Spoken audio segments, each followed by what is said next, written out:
हाय, SS coaching centre में आपका स्वागत है। और मैं अमित एक बार फिर से आपके लिए एक इंटरेस्टेड टॉपिक लेकर आया हूं, और उस टॉपिक का नाम है रेजिस्टेंस। और रेजिस्टेंस में हम लोगों ने पहले पार्ट में हम लोगों ने इसके बारे में पूरा बेसिक डिटेल डिस्कस कर चुके हैं, और आज हम लोग उसको संयोजन यानी कॉम्बिनेशन ऑफ रेजिस्टेंस आज हम लोग पढ़ने वाले हैं।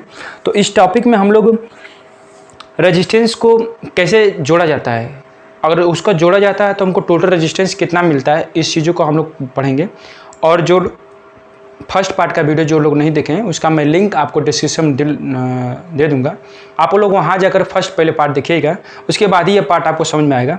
तो इस पार्ट को समझने के लिए आपको प्लीज़ है कि आप लोग उस फर्स्ट पार्ट को देखिएगा, मैं डिस्क्रिप्शन में आपको लिंक दे दूंगा, तो वहाँ से आप उसको ज़रूर देखिएगा, तभी आपको इस सेकेंड पार्ट का वीडियो आपको अच्छे तरीके से समझ में आएगा कि एक्चुअली में रेजिस्टेंस होता क्या है, रेजिस्टेंस की वैल्यू कैसे मेजर की जाती है और उसको कैसे यूज किया जाता है। और आज इस टॉपिक में हम लोग पढ़ने वाले हैं कि अगर रेजिस्टेंस अगर हमारे पास है तो उनको कैसे जोड़ा जाए, और उसका मेथड सीखेंगे कि कौन सा मेथड है जिसकी सहायता से हम रेजिस्टेंस को जोड़ सकते हैं। अगर बाई चांस अगर आपके पास कोई सा रेजिस्टेंस है ही नहीं, अगर हमको रेजिस्टेंस की आवश्यकता है तो हम रेजिस्टेंसों को आपस में ऐड करके नया रेजिस्टेंस बना के अपने हिसाब से बना सकते हैं। तो उसी मेथड को आज हम सीखने वाले हैं, और उस मेथड को सीखेंगे।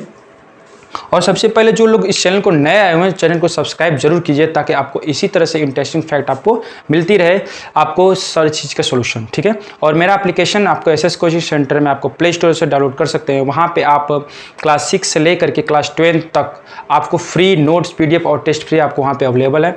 आप वहाँ पे जाकर रिकॉर्डिंग क्लास भी देख सकते हैं, और वहाँ पे बैच भी आप वहाँ पे बैच को परचेस करके भयंकर क्लासेस वहाँ पे चल रही हैं, और वहाँ पे आप क्लासेस कर सकते हैं। और साथ में आपको जो बच्चे आपके घर में परिवार में जो भी लोग हैं, और जो लोग सैनिक स्कूल या फिर नवोदय सीएचएस की तैयारी के लिए हैं, वो आप लोग ऑनलाइन तैयारी प्रिपरेशन कर सकते हैं।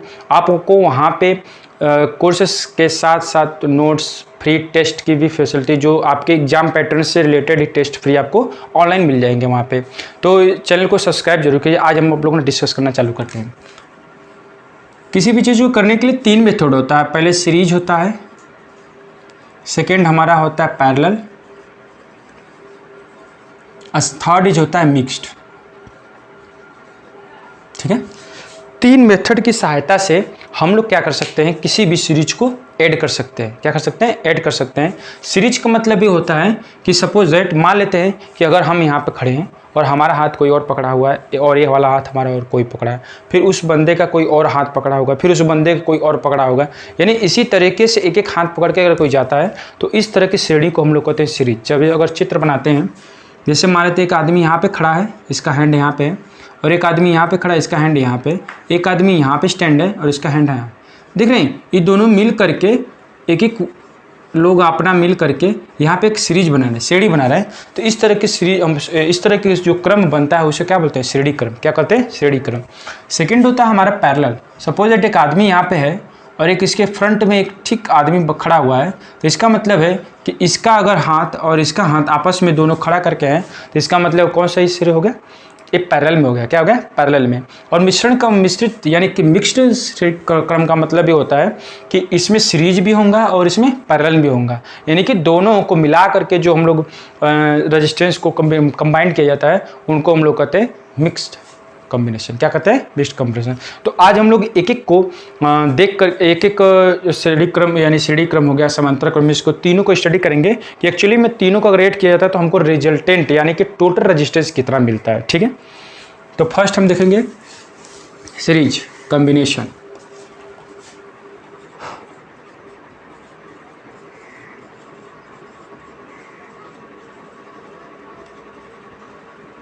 Series combination. सीरीज कॉम्बिनेशन अगर हम बनाए डायग्राम,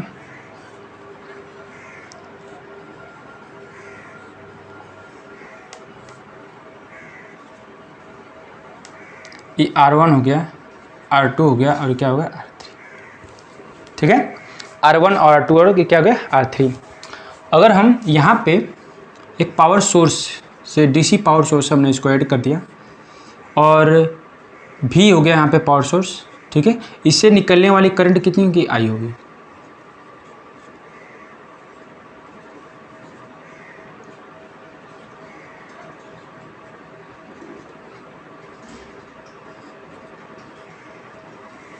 हमको ध्यान देने वाली बात यह है कि अगर किसी भी प्रतिरोध को अगर हम श्रेणी क्रम में अगर ऐड कर रहे हैं या फिर कंबाइन कर रहे हैं तो हर प्रतिरोध के लिए उसमें बहने वाली धारा यानी कि फ्लो होने वाले करंट का वैल्यू हर रेजिस्टेंस पे क्या होता है, सेम होता है। क्या होता है, सेम होता है। सपोज दैट अगर हम यहाँ पे फर्स्ट रेजिस्टेंस यहाँ पे है, सेकेंड रेजिस्टेंस यहाँ पे, थर्ड रेजिस्टेंस यहाँ पे, और इसमें पूरे सर्किट में जो भी करंट फ्लो करेगा वो हर जगह क्या रहेगा, सेम रहेगा। किसके लिए, सीरीज के लिए। किसके लिए, सीरीज के। सपोज दैट अगर हम यहाँ पे अगर आई करंट है तो हर जगह मुझे R1 पे भी आई मिलेगा, R2 पे भी आई मिलेगा और R3 पे भी हमको क्या मिलेगा, आई ही मिलेगा। इसका मतलब हमको ये समझ लेना है कि अगर श्रेणी क्रम में अगर कोई सीरीज का रजिस्टेंस को अगर हमने ऐड किया हुआ है तो हर रजिस्टेंस में वही करंट होगा जो पूरे सर्किट में होगा। ठीक है, लेकिन ध्यान देने वाली बात यह है कि सीरीज में करंट तो सेम होता है लेकिन वोल्टेज अलग अलग होता है। अब ऐसा ये नहीं है कि यहाँ पे अगर R1 रेजिस्टेंस है तो वहाँ पे भी वही वोल्टेज रहेगा, वहाँ पे भी वही वोल्टेज रहेगा, वहीं पे भी। ऐसा नहीं हो सकता है। अगर पहला रेजिस्टेंस है तो यहाँ पे V1, V2, V3 यहाँ पे वोल्टेज होगा। ठीक है, ये दोनों बात आपको समझ में आ गई होगी। पहली पॉइंट, करंट क्या होता है, सेम होता है। सेकेंड पॉइंट क्या होता है, वोल्टेज क्या होता है, अलग होता है। वोल्टेज क्या होता है, डिफरेंस होता है। ठीक है, हर रेजिस्टेंस पे वोल्टेज डिफरेंस रहेगा लेकिन करंट के वैल्यू क्या रहेगी, सेम रहेगी। तो अगर हम देखा जाए V = V1 + V2 + V3, इसका मतलब ये हुआ कि हमने जो सोर्स में वोल्टेज जो लगाया हुआ है वो हर रेजिस्टेंस के पर आने वाला जो वोल्टेज होगा जोड़ करके योग के क्या होता है, बराबर होता है। तो हम लिख देते हैं V = IR = IR1 IR2 + IR3 हो गया। अब यहाँ पे अगर I को अगर हम कॉमन ले लें तो R = बचेगा R1 + R2 + R3। ठीक है, R1 + R2 + R3, ये हो गया हमारा टोटल रेजिस्टेंस। हो गया टोटल रेजिस्टेंस। क्या हो गया, टोटल रेजिस्टेंस। इसका मतलब ये हुआ कि अगर इस सर्किट को अगर हम जोड़ रहे हैं तो टोटल प्रतिरोध हमारे किसके बराबर होगा, टोटल यानी R1 + R2 + R3 के बराबर होगा।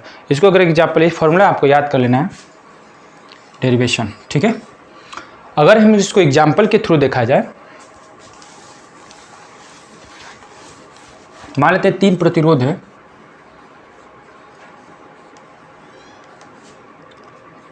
R1 = 5 Ω, R2 = 10 Ω और R3 = 20 Ω। अगर हमसे पूछा जाए कि इस रेजिस्टेंस में इस परिपथ में जितने भी रेजिस्टेंस लगे हैं सीरीज क्रम में है, श्रेणी क्रम में है, तो इसका टोटल रेजिस्टेंस यानी कि तुल्य प्रतिरोध कितना होगा, तो हमको पता है total resistance = R1 R2 R3, जोड़ देंगे 5 + 10 + 30 = 35 Ω। ठीक है, एकदम क्लियर। इसी तरीके से हम मेजर कर सकते हैं। ठीक है, अब आता है हमारा पैरेलल।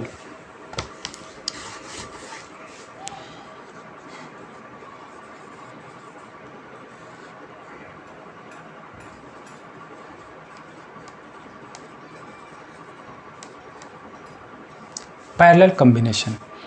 पैरेलल कॉम्बिनेशन का मतलब ये होता है, अभी जस्ट हम सर्किट बनाते हैं इसका।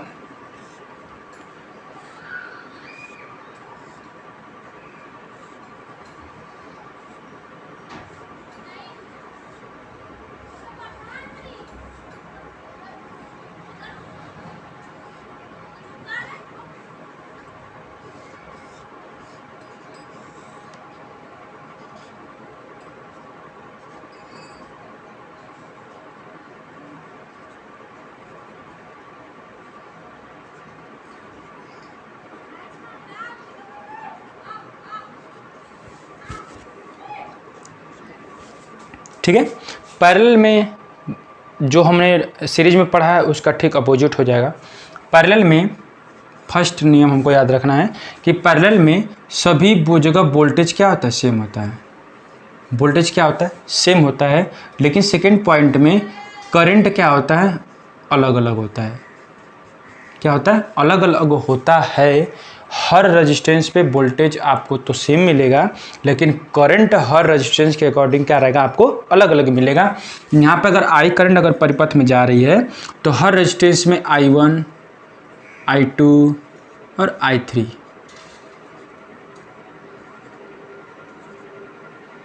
आपको हर रेजिस्टेंस में अलग अलग करंट मिलेगा, क्योंकि यहाँ से जो वोल्टेज देख रहे हैं यही अक्रॉस इसके वोल्टेज है, वही इसके पे है। यानी कि अगर पैरेलल में अगर आप किसी रेजिस्टेंस को ऐड कर रहे हैं तो उसके हर रेजिस्टेंस के अकॉर्डिंग आपको सेम वोल्टेज मिलेगा, लेकिन करंट आपको अलग अलग मिलेगा। ये हमको याद रखना है। तो दो नियम हमको याद रखने हैं।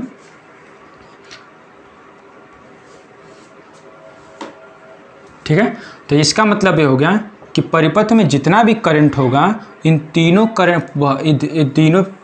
रेजिस्टेंस में बहने वाली फॉलो होने वाली धारा के योग के क्या होगा, बराबर होगा। तो I इक्वल टू हो जाएगा I1 plus I2 plus I3। तो V equal to IR V1 V equal to R1 V upon R2 plus V upon R3। ठीक है, V कॉमन ले लिया जाए तो 1 upon R is equal to हो जाएगा 1 upon R1 plus 1 upon R2 plus 1 upon R3। ये हो गया हमारा total resistance.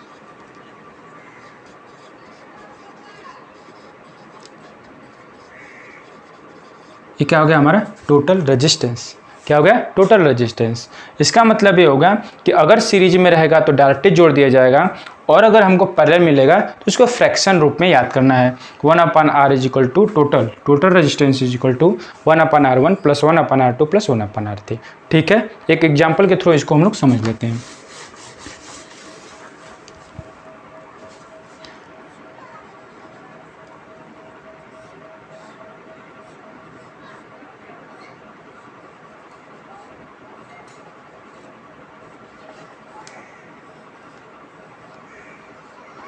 R1, R2, R3, 5, 10, 20। ठीक है, हमने यहाँ पे कुछ रेजिस्टेंस लिए हैं 5, 10, 30।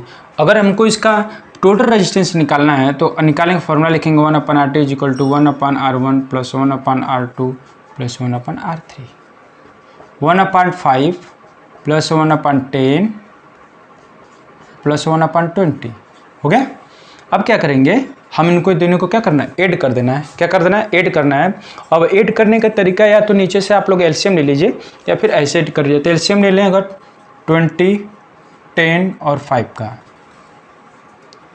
1, 4, 2, 2, 1, 2, 1, 2, यानी कि कितना हो जाएगा 20 हो गया। 20 यहाँ पे 4 प्लस 2 प्लस 1 यानी कि 5, 7/20 1 अपान RT। तो अब इसको रिवर्स कर दिया जाएगा तो RT की वैल्यू कितनी हो जाएगी 20/7। कितना हो जाएगा 20/7।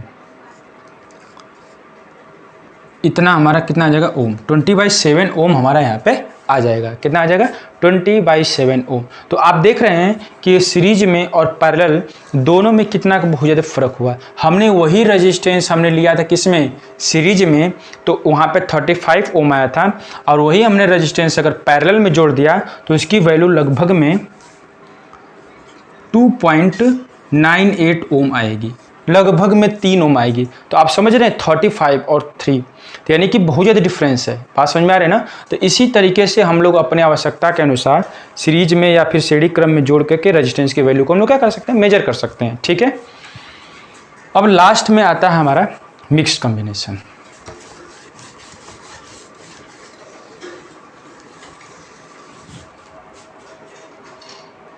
मिक्स्ड कॉम्बिनेशन का मतलब ये होता है कि ऐसा कोई परिपथ हो जिसमें पैरेलल में भी और सीरीज में हो। ठीक है, देखते हैं हम लोग।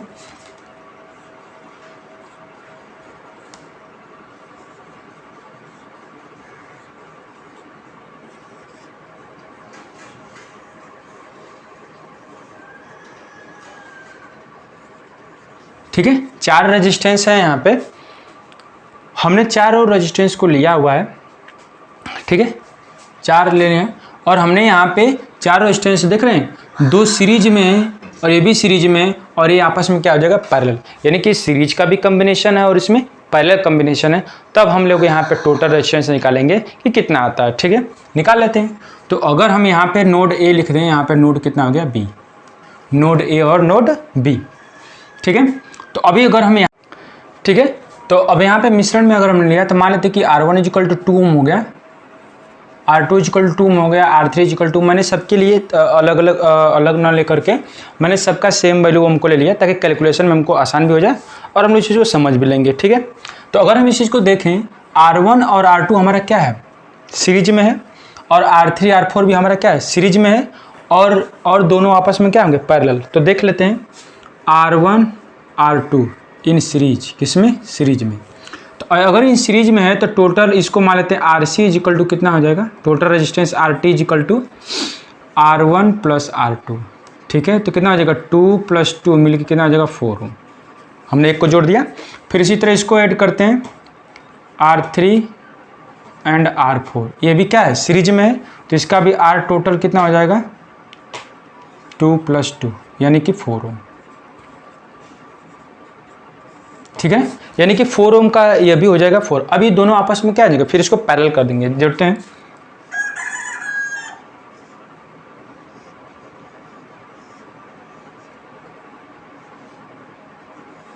यहाँ पे हो जाएगा RT1, ये हो गया RT2, यानी कि 4 ओम यह भी हो गया, 4 ओम यह भी हो गया। फाइनल हमारा अभी दोनों आपस में क्या पैरेलल जोड़ दें, तो R1/RT इज इक्वल टू हो जाएगा 4 + 1/4 इज इक्वल टू कितना हो जाएगा 2/4 इज इक्वल टू कितना हो जाएगा 1/2। कैंसिल कर देंगे तो 1/2, और इसको रिवर्स कर दिया जाएगा तो RT इज इक्वल टू कितना हो जाएगा 2 ओम। इसका मतलब ये होगा कि अगर हम 2-2 ओम के रेजिस्टेंस को सीरीज में और पैरेलल में अगर ऐड किया जाए तो हमको फाइनल हमको जो मिलेगा टोटल रेजिस्टेंस कितना होगा, 2 ही ओम होगा। कितना होगा, 2 ही ओम होगा। इस बात को समझ लिए। इसी के साथ आज हम लोग इस टॉपिक को एंड करते हैं। आज हमने क्या टॉपिक में कवर किया, एक बार फिर से देख लेते हैं। कॉम्बिनेशन ऑफ हमने रेजिस्टेंस देखा, सीरीज में, पैरेलल में और मिक्स में। सीरीज में क्या होता है, करंट सबके लिए सेम होता है, वोल्टेज अलग होता है। पैरेलल में क्या होता है कि पैरेलल में क्या होता है कि वोल्टेज सब में सेम होता है, करंट अलग अलग होता है। और अगर हम सीरीज की बात करें तो इसमें दोनों का मिक्स होता है, इसमें सीरीज भी होता है, इसमें पैरेलल भी होता है। वो हम बाद में कैलकुलेशन करके हमको पता चलता है। ठीक है, तो आज के लिए बस इतना ही। अगले हम फिर से टॉपिक लेकर आएंगे इसी तरह से इंटरेस्टेड। और इसी तरह से अगर हमारे साथ जुड़े रहिए तो चैनल को लाइक और सब्सक्राइब कीजिए ताकि आपको इसी तरह से इंटरेक्टिव फैक्ट आपको विजुअलाइजेशन के साथ आपको मिले। अगर आपको कोई इसमें प्रॉब्लम आता है तो आप कमेंट करिए और कमेंट से सोल्यूशन आपको तुरंत मिलेगा। अगर आपको वीडियो अगर अच्छा लगे तो भी कमेंट करिए, अगर ना लगे तो भी आपको अच्छा लगे, ताकि हम इसी तरह से अपने आप को इम्प्रूवमेंट करके आपके लिए अच्छा सा वीडियो लाएं। और अपने दोस्तों को भी शेयर करें ताकि अगर आपको भी अच्छा लगा है तो अपने फ्रेंड्स लोग को भी शेयर, ताकि वो भी इस चीज़ को देखें और अपना भी ज्ञान बढ़ाएं। ठीक है, तो चैनल को लाइक और सब्सक्राइब ना भूलें। ठीक है, तो आज के लिए बस इतना ही, बाय।